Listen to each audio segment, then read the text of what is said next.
Tourism is embedded in our history, our community, and our culture. Landmarks offer clues as to how Traverse City, Michigan grew to be a year-round destination for visitors. Our story begins with the lumbering era and Traverse City's founding father, Harry Hanna. In 1851, barely a dozen settlers had made La Grande Traverse, as travel was primarily by water.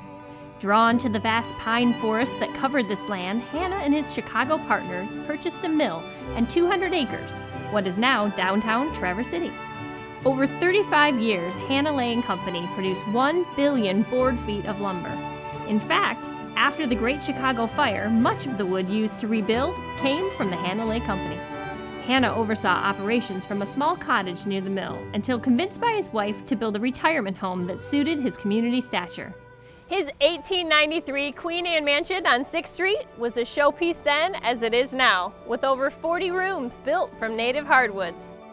Hanna recognized that pine would soon run out and had the foresight to seek a future for his growing village. By donating land and attracting the Northern Michigan Asylum, he secured year-round jobs and state funding and preserved 300 acres of woodlands in the heart of Traverse City. One of the largest historic renovation sites in the nation today, the village is an example of his vision for our town. Tourists first arrived by steamships, which ferried lumber and supplies from Chicago to Traverse City. Recognizing the importance of the railroad, Hanna donated half the funds necessary to bring rail service to town. Generous with talent and money, he became Traverse City's first mayor and donated land for all churches and public agencies. His mercantile was the cornerstone of downtown commerce, a site still visible today.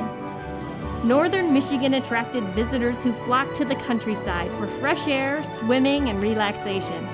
In-town lodging was still for the affluent. It was the Henry Ford models that made recreational travel affordable. Henry Ford enjoyed the area so much, he bought an island in the bay, where he camped with Thomas Edison and Harvey Firestone. But travel by road wasn't easy until local leaders helped establish the West Michigan Pike, which followed the lakeshore all the way from Chicago and became the northernmost section of the Dixie Highway. Motorists were a new kind of traveler, preferring roadside camping, cabins, and motor lodges which sprang up along the pike. Tourist guides helped motorists find gas stations and points of interest along the route. While downtown Traverse City was growing, renovations began on one of our most historic landmarks. The Park Place Hotel reopened in 1930 as a 9-story beacon of hospitality.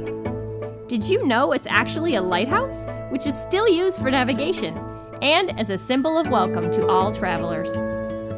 Reminders of our historic beginnings can be found throughout our community and along the scenic highways that have drawn visitors to Traverse City for generations. To learn more about the history of our community, contact Traverse City Tourism Visitor Center.